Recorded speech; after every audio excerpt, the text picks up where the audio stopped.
Hey guys, happy Tuesday. Forewarning, I'm sporting my New York hat today. I am not a Yankees fan. Well, really, I'm just not a baseball fan in general. But I am going tourist here because I just got back from New York and I have to sport my, my goods, what I brought home. So yes, this is me. This is how I walked around in Times Square, sporting my New York Yankees hat as if I belonged there. But anyways, guys, had such a great trip to New York. I thought I just kind of hop on. If you haven't noticed a trend, it is always Tuesdays at noon that we're coming online now. So hopefully that's a good time for you guys. If there's a better time, you just let us know. We can always rearrange. But for me, it's just a good time for me to just bounce on, chat with you guys a little bit about what's going on with us this week. But yes, just got back from New York and it hit me that really the best part of traveling is, of course, the traveling itself. But a really fun part of traveling is planning. Duh. We have so much fun planning for the adventure ahead of us. And I allow myself to really engage in that enjoyment because the anticipation of a trip can sometimes be almost as enjoyable as the trip itself, right? Especially for me who wants to make an itinerary, set an agenda, find all the restaurants that we're going to eat at and do all of those things. I love spending a lot of time digesting where I'm going, learning about what's going on, reading travel blogs before I'm even close to going. It really allows me to enjoy and anticipate the idea of that trip for such a long, extended period of time. And then the trip happens, and amazing. Had such a great trip in New York, by the way. I ended up leaving sick, but that's a story for another day. So you go on your trip, and then you come home. That's the worst part. Coming home from travel is the worst part. And yet we don't plan for it, or at least we don't think to plan for it because we're planning for a vacation. We're planning to have a great time on our vacation. We go on that vacation, we get home, and it's like, I need a vacation from my vacation. There's so much to do. There's so much to catch up on. And so it's miserable. So I'm going to tell you a quick story. My husband and I just went to New York. I can't say it enough. Great trip, wonderful trip, amazing trip. We didn't bring the kids with us because it was a trip for our 10-year anniversary. I'm going to get really corny with you guys. 10 years ago, when Sean and I got married, we decided to take our honeymoon in New York City. So for our anniversary, we went back to New York City and stayed in the same hotel that we stayed in 10 years ago and did quite a few of the same things. So really super fun. Anyways, so the kids were not with us. We had our wonderful parents watching them.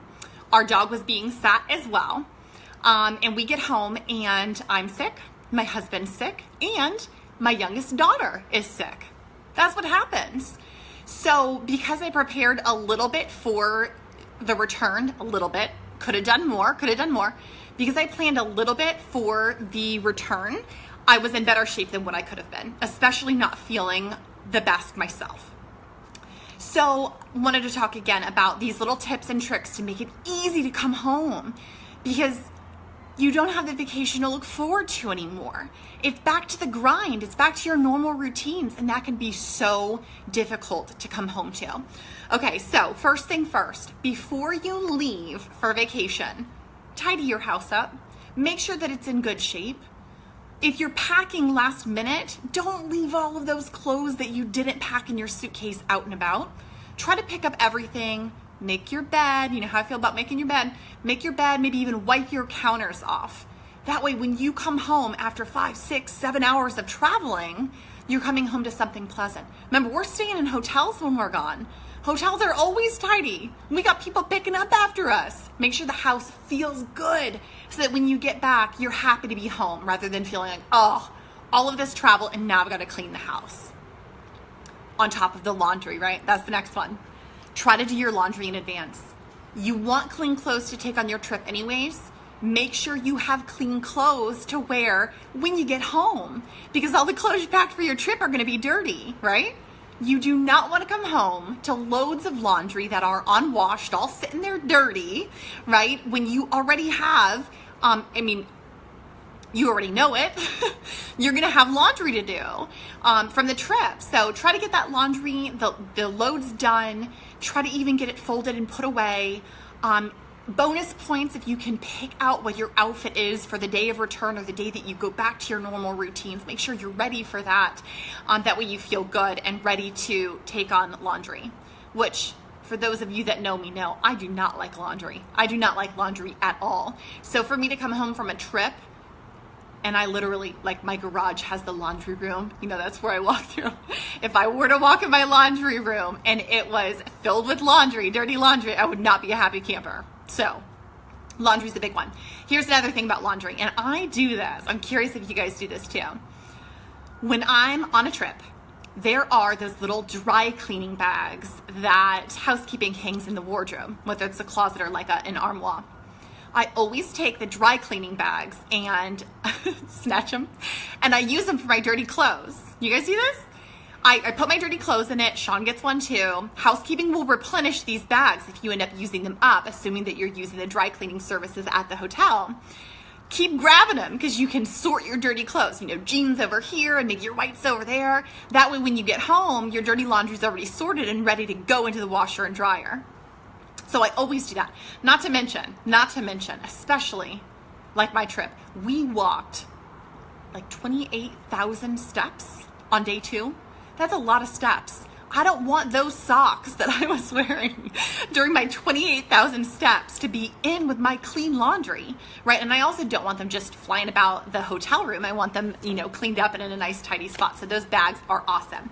I know Jess brings bags with her from home. I don't have laundry bags at my house, so I always Devo the dry cleaning bags that are in the wardrobe and love it. Okay. Last thing, and then I'm going to go ahead and send you over to the blog. Being nice to your future self. We are so nice to ourselves before vacation, right? We buy ourselves that dress that we want. We even picked up Starbucks on the way over to the plane, over to the terminal, right? We pick up Starbucks for ourselves. We're so kind to ourselves, but we are so quick to ignore future Liz or future you, the you that's coming home after the trip. Is your gas tank full or empty? Is your fridge completely bare? I know mine was. Do you have any cash out? Are you gonna have to stop at the ATM? Did you finish the last K-Cup before your vacation? Those things are going to leave you feeling so scattered if you get home. Gotta stop for gas, gotta go to the grocery store. All of those things are so little, but can make you feel like, you know, you're spinning out of control when you return if you don't have, you know, a handle on those things. So try just the week before you go, try to buy just a few extra things, not overly perishable items, right? We don't want to be stocking our fridge full of fresh produce right before we leave town. But make sure you have something to eat when you get home. Hey, Inga, thank you so much. Thanks for joining. I know for me, after several days of eating restaurant food and dining out constantly, I don't want to order food again. I want to come home and cook a meal and eat something kind of easy and clean and just kind of like, you know, back in my normal life. So what I ended up doing is I ended up on the plane ride home doing a Walmart grocery pickup order. Have you guys done that? I love that service. Jenny and I do it all the time. But I picked out all my groceries and now I'm just gonna drive through. Don't even have to go into Walmart. I just drive through and they load the groceries in my car. So that's gonna make this week super easy for me.